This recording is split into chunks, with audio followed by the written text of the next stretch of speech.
2025 में ला नीना आने वाला है, इंडिया में तबाही लाने वाला है।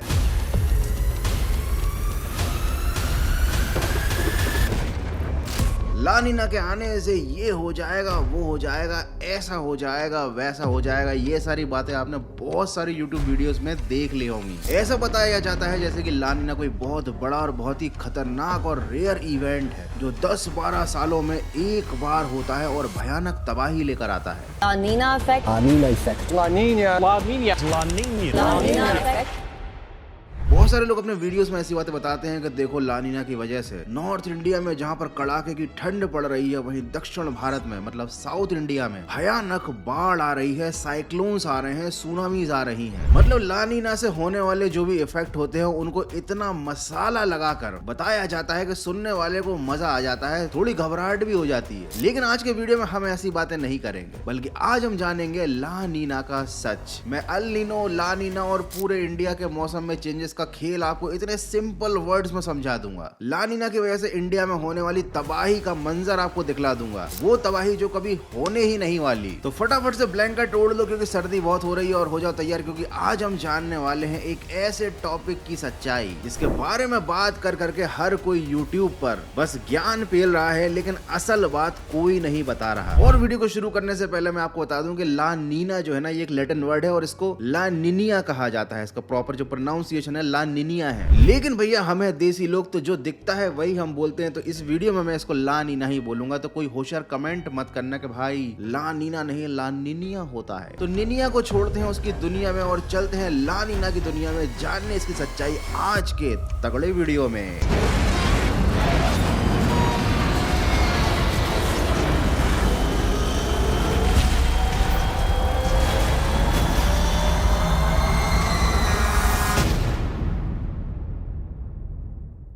इंडियन मीटरोलॉजिकल डिपार्टमेंट मतलब IMD के डेटा के अकॉर्डिंग बोले तो मौसम विभाग के अनुसार भारत में पिछले 123 साल में केवल 22 बार अल नीनो आया है, जिसमें से कि 16 बार के अल नीनो की वजह से भारत में सूखा पड़ा। ये डेटा मैं आपको इसलिए बता रहा हूं ताकि आप चीज की गंभीरता को समझो कि 123 साल में केवल 22 बार अल नीनो वाला इवेंट हुआ था, जिसमें से कि 16 बार का इवेंट ही इतना इफेक्टिव था जो कि इंडिया के मौसम में कुछ ऐसे चेंजेस ला पाया जो कि इम्पैक्टफुल थे। अब तुम बोलोगे गौरव भाई बात तो यहाँ पर ला नीना की हो रही है क्योंकि भैया ठंडी का मौसम है, तुम अल नीनो के बारे में क्यों बताने लगे? वो इसलिए बताने लगा क्योंकि सारा गेम यहीं से शुरू होता है और यहीं पर खत्म हो जाता है। अब हो सकता है तुम्हारे दिमाग में ये बात आ रही है कि गौरव भाई तुम तो हर चीज को बड़ा कैजुअली ले लेते हो।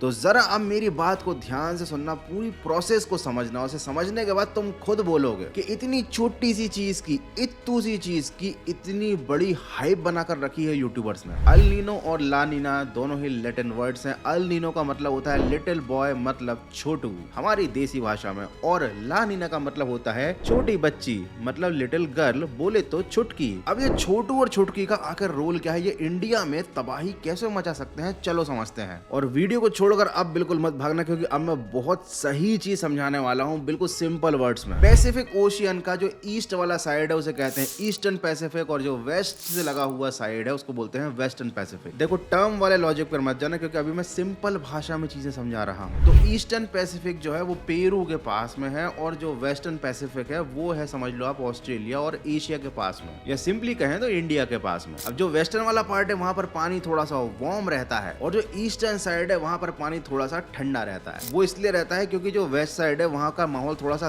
गर्म है, तो वहां पर प्रेशर होता है लो, और जो ईस्ट वाला साइड है वहां पर रहती है ठंडक ज्यादा, तो वहां पर प्रेशर होता है हाई। तो हवा चलती है हाई प्रेशर से लो प्रेशर की तरफ। तो जब हवा ईस्ट से वेस्ट की तरफ चलती है तो समुद्र के पानी को भी ईस्ट से वेस्ट ले जाती है। तो जो वार्म वाटर होता है अपर सरफेस का वो वेस्ट की तरफ चला जाता है। इससे गर्मी और बढ़ जाती है वेस्ट में, और लो प्रेशर क्रिएट होता है। गर्मी बढ़ती है, ह्यूमिडिटी बढ़ती है, प्रेशर कम होता है तो होती है बारिश, जिसकी वजह से कि मॉनसून इंडिया में आता है। ये है एकदम नॉर्मल सिचुएशन। यहाँ पर ला नीना अल नीनो का कोई रोल नहीं है। लेकिन सोचो कि ये जो प्रोसेस है अगर ये बिगड़ जाए, मतलब जो हवा ईस्ट से वेस्ट की तरफ आ रही है एक तरीके से मॉनसून ला रही है, वो हवा चलनी बंद हो जाए। और वो हवा चलनी बंद क्यों होगी? बहुत सारे क्लाइमेट वाले रीजन हैं उनकी वजह से। तो किसी भी रीजन की वजह से जब ये हवा कमजोर पड़ जाती है, मानसून नहीं ला पाती, तो पड़ता है इंडिया में, एशिया में सूखा। इसको कहते हैं अल नीनो। अगर तुमको ये पल्ले पड़ गया है तो फिर ला नीनो के बारे में समझ के तो तुम बिल्कुल पागल ही हो जाओगे। बोलोगे गौरव भाई कितनी सिंपल चीज थी ये। तो देखो, जब ये हवाएं कमजोर पड़ती हैं तो सूखा पड़ता है, लेकिन अगर किसी कारण से ये हवाएं पावरफुल हो जाए, नॉर्मल ईस्ट से वेस्ट चलने वाली हवाएं और तेजी से बहें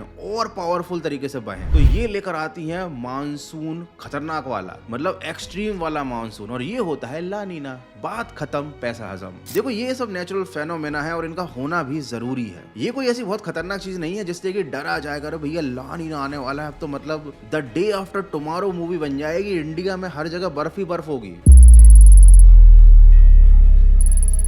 हालांकि ये बात हम बहुत अच्छे से जानते हैं कि 2025 में भी हम शांति से नहीं जी पाएंगे। ये क्या बात करता है यार? क्योंकि कुछ ना कुछ उठापटक तो लगी ही रहेगी। लेकिन अभी हम ये जानते हैं कि ला नीना की वजह से इंडिया में 2025 में क्या होगा। बारिश बहुत ज्यादा हो सकती है, होगी इसकी कोई गारंटी नहीं है, और ठंड बहुत तेज पड़ सकती है, पड़ेगी या नहीं इसकी भी कोई गारंटी नहीं है। According to the EPEC climate centre, this has been predicted that La Nina which brings heavy rainfall and flood to Asia, particularly India, will probably emerge during January to March 2025। इसका मतलब ये है दया कि जब आप Google पर search करोगे कि क्या इंडिया में 2025 में ला नीना आने वाला है, तो आपको यही रिजल्ट दिखाई देगा कि हाँ, जनवरी से मार्च के बीच में ला नीना का इफेक्ट रहेगा। ठंडी थोड़ी ज्यादा बढ़ेगी, बरसात थोड़ी ज्यादा होगी, बात खत्म। और जो लोग दक्षिण भारत का एग्जाम्पल देकर डराते हैं ना कि दक्षिण भारत में बाढ़ आ रही है, साइक्लोन आ रहे हैं, तबाही आ रही, तो भाई ये एक बहुत नेचुरल चीज है। ये हमारी जियोग्राफी के हिसाब से ही है कि जब ऊपर के हिस्से में ठंड पड़ती है तो नीचे के हिस्से में ये सारी गतिविधियां होती हैं। कि जब नॉर्थ इंडिया में ठंड पड़ती है, प्रेशर थोड़ा सा ज्यादा हाई होता है, तो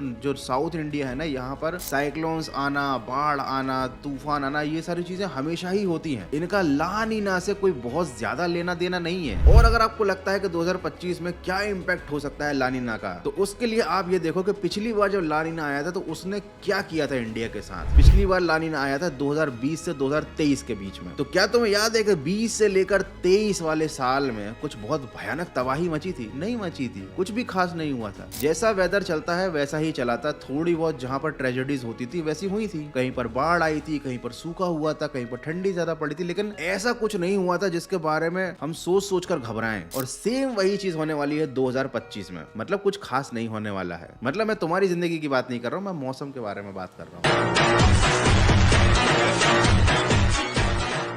एनीवे, जब हमको पता है कि एक टी शर्ट बनाने में 27 लीटर पानी वेस्ट होता है, एक जोड़ी चमड़े के जूते बनाने के लिए 8000 लीटर और एक जोड़ी जीन्स बनाने के लिए 11000 लीटर पानी बर्बाद होता है, तो भी क्या हम लोगों ने पानी की बर्बादी कम की? नहीं की। क्या हमने प्लास्टिक का यूज करना बंद कर दिया इंसानों ने? क्या पोल्यूशन फैलाना बंद कर दिया? जब मालूम है कि 5G के टावर से रेडिएशन निकलता है, नेचर को हार्म होता है, तो क्या हम लोगों ने 5G को अवॉइड कर दिया? जब इंसान किसी भी चीज के लिए कुछ कर ही नहीं रहे, तो फिर ला नीना अल्लीना से क्या डरना? देखो, ला नीना इंसान की जिंदगी में तबाही लाए या ना लाए, लेकिन इंसान जो काम कर रहा है ना, उससे जरूर बहुत कुछ होने वाला है। और जब आप एनवायरनमेंट को सेव करने के लिए कुछ स्टेप उठा ही नहीं रहे हो, तो फिर क्या डरना? जो होना है वो होने दो। काहे के लिए ला नीना की चिंता करते हो, फालतू में टेंशन लेते हो? एनीवेज, इस वीडियो में जो डार्क ह्यूमर छुपा हुआ था और जो मैसेज मैं आपको देना चाहता था, वो आप तक पहुंच गया है आई थिंक। और नहीं पहुंचा है तो फिर कुछ नहीं किया जा सकता। एनीवेज, अगर आपको ये वीडियो अच्छा लगा, इसमें दिया गया मैसेज आपको समझ में आ गया है, तो इस वीडियो को लाइक कर देना, दोस्तों के साथ शेयर कर देना, नए हो तो सब्सक्राइब कर देना। अब मिलेंगे हम 2025 में और देखेंगे कि भैया